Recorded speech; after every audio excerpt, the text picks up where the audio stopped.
Hello दोस्तों, नमस्कार। बहुत बहुत स्वागत आप सभी का एसएससी लैब पे मेरे यानी पीयूष उपाध्याय के साथ में। आई होप आप सब बहुत अच्छे होंगे और एक टेंशन आपके दिमाग में वोकैबुलरी की कंसिस्टेंटली बनी हुई होगी।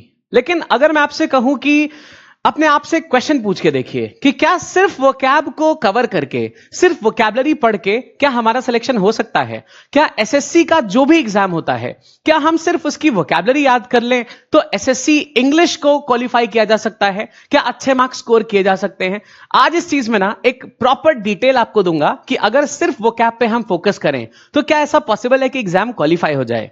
ऐसे बहुत सारे क्वेश्चन के आंसर जो आपके दिमाग में आते रहते हैं, इन सबके जवाब आपको इस चैनल पे मिलेंगे। सो आपका सबसे पहला काम होना चाहिए चैनल को सब्सक्राइब करने का, ताकि ऐसी कोई भी डाउट या इंपॉर्टेंट इंफॉर्मेशन आप तक हरदम पहुंचती रहे। चलिए शुरू करते हैं। तो सबसे पहली बात अगर हम करें कि जो वोकैबुलरी वर्ड होता है, ये क्या सिर्फ एंटोनिम और सिनोनिम को कहा जाता है या सिर्फ शब्द मीनिंग को कहा जाता है? तो देखिएगा, जो एसएससी पेपर कराता है उसमें वोकैब का सिर्फ मीनिंग जानना ही इंपॉर्टेंट नहीं है। यानी अगर हम सेम मीनिंग वाले वर्ड्स को देखें जिनको हिंदी में पर्यायवाची कहा जाता है, तो इनको इंग्लिश में सिनोनिम्स कहते हैं। यह भी वोकैब के अंदर ही आता है। फिर दूसरा आता है एंटोनिम यानी विलोम शब्द, यह भी वोकैब के अंदर ही पूछा जाता है। फिर अगर हम बात करेंगे लोकोक्तियां एवं मुहावरों की, जिसको इंग्लिश में ईडियम्स एंड फ्रेजेस कहा जाता है, ये सब कुछ अभी तक जो आप देख रहे हैं, ये सब कुछ वोकैब का ही पार्ट है। दो ऐसे शब्द जिनको बोलना सेम साउंड से है लेकिन उनके मीनिंग अलग अलग निकलेंगे, इनको हम इंग्लिश में होमोफोन्स कहते हैं बेटा। फिर आपने सुना होगा अनेक शब्दों के लिए एक शब्द, इनको हम इंग्लिश में वन वर्ड सब्स्टिट्यूशन कहते हैं। वन वर्ड सब्स्टिट्यूशन कहते हैं। तो इतनी चीज आती है वोकैब के सेक्शन में। क्या सर अगर हम सिर्फ इतनी चीजें पढ़ लें तो हमारा एग्जाम क्वालिफाई हो जाएगा? अब बात सिर्फ इतनी सी है दोस्त कि अगर आप इन सारी चीजों को रटेंगे तो डेफिनेटली आपका सिलेक्शन सिर्फ वोकैब पढ़ने से नहीं होगा। अब यहां पे बात देखिएगा कैसे थोड़ी सी डिफरेंट हो जाएगी। वोकैब को कवर करने के दो तरीके हैं।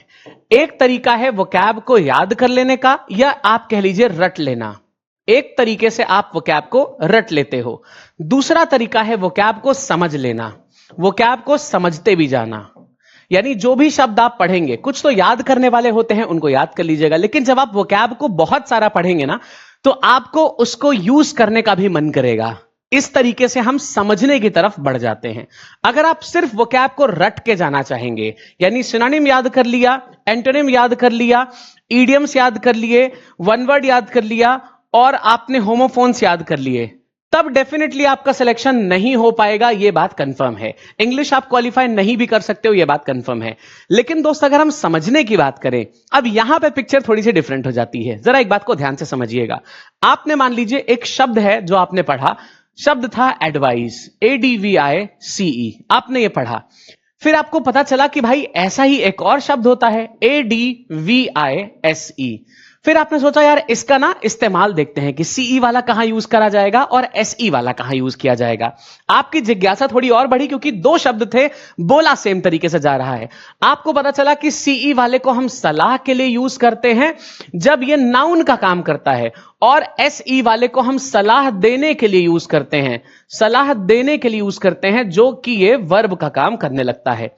अब आप सेंटेंस पढ़ना शुरू किए जिसमें आपको एडवाइस एडवाइस बार बार मिल रहा था। फिर आपने देखा कि यार एडवाइस जो है ना, इसको हम गिन नहीं सकते हैं। एक बात आपको और पता चली, यानी कि अगर किसी सेंटेंस में लिखा है एन एडवाइस, इसका मतलब है ये चीज गलत है। एडवाइस के पहले एन नहीं आ पाएगा। आपने ये बात भी सीख ली।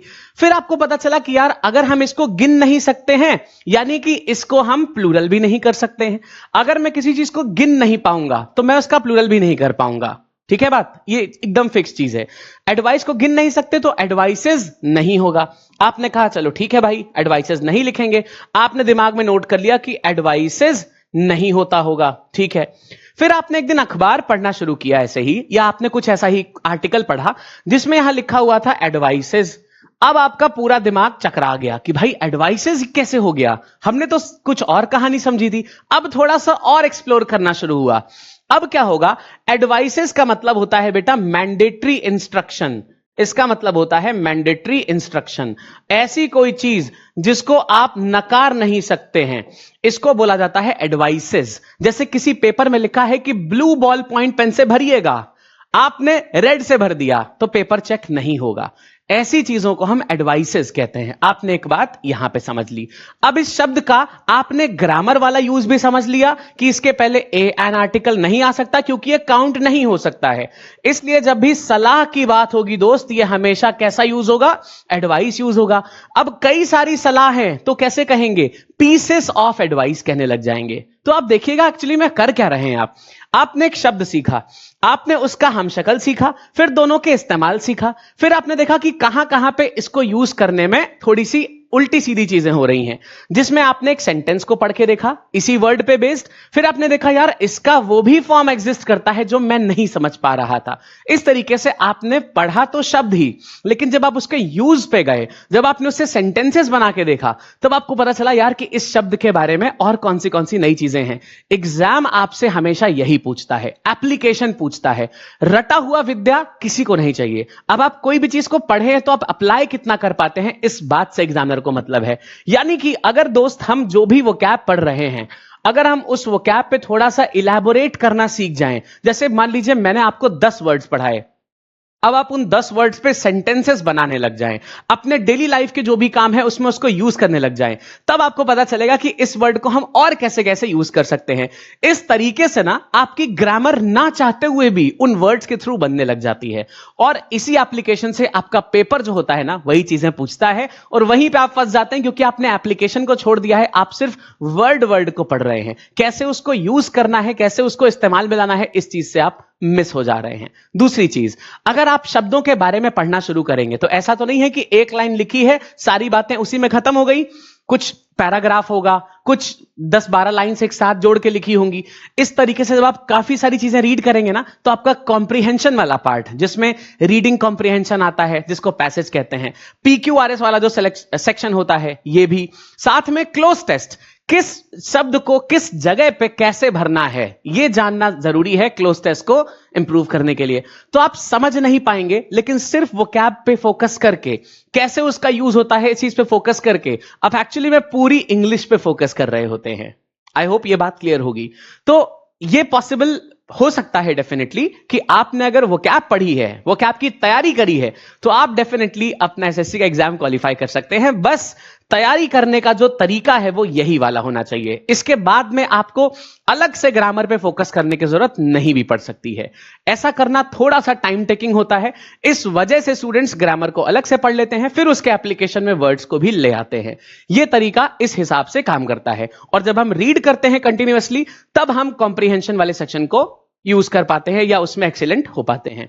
एक बढ़िया सी न्यूज है आप सबके लिए दोस्त, इंग्लिश का संकल्प बैच मैंने आपके लिए लेके आया हूं मैं। ये बेसिकली उन बच्चों के लिए है जो एमटीएस की तैयारी करना चाहते हैं और अंग्रेजी में 75 में 75 स्कोर करना चाहते हैं। देखो, मैं आपको ये कसम खा के तो बिल्कुल नहीं बोलूंगा कि अगर आपने ये बैच ले लिया तो आप 75 में 75 स्कोर कर पाएंगे। ये बात कहना सरासर गलत होगा। लेकिन दोस्त, ये बात मैं दावे के साथ कहता हूं कि अगर आपने इस बैच को ले लिया तो आप 75 में 75 टारगेट जरूर कर पाएंगे। आपको लगेगा कि भाई कोई भी पेपर का सवाल दे दो, हम उसको अटेम्प्ट जरूर कर देंगे और उसकी सही होने की चांसेस भी 99.99 होंगी। जो वो 0.1% बचेगा ना, उसमें क्या प्रॉब्लम आएगी पता है? आपका कॉमन सेंस दोस्त वो खुद से डेवलप होगा। रोज क्लास अटेंड करोगे तब ये जो नंबर है ना 75 में 75, ये बहुत बड़ी चीज नहीं होगी। ये आपको धीरे धीरे क्लासेस करते करते अपने आप से कॉन्फिडेंस आ जाएगा। जितने स्टूडेंट्स ने ऑलरेडी क्लास की है उनको यह चीज डेफिनेटली प्रूवन लगती है।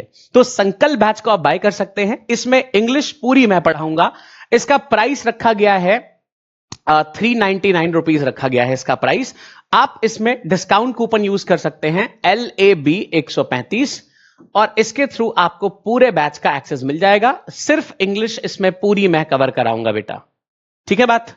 अगर आपको लगता है कि सिर्फ इंग्लिश नहीं सर, हम पूरा फाउंडेशन चाहते हैं, सारी चीजें चाहते हैं, तो आपके लिए है प्रारंभ बैच। देखो, सिर्फ वोकैब से एग्जाम क्वालिफाई करने के लिए ना थोड़ा सा लंबा स्ट्रैटेजी चाहिए और सिर्फ इंग्लिश में ही घुसना पड़ेगा। अगर ऐसा कर सकते हैं तो डेफिनेटली बिल्कुल आप पॉसिबली क्रैक कर सकते हैं इंग्लिश एग्जाम्स को। और आपको जो भी हेल्प चाहिए होगी मैं डेफिनेटली आपकी करूंगा भी। आप मेरे टेलीग्राम पे मुझे टेक्स्ट कर सकते हैं। टेलीग्राम का लिंक है Piyush sir lab, Piyush sir lab, ये मेरा टेलीग्राम है। जो भी हेल्प चाहिए होगी मैं आपको डेफिनेटली असिस्ट करूंगा, अगर आप इंग्लिश में और ज्यादा एक्सपैंड करना चाहेंगे तो।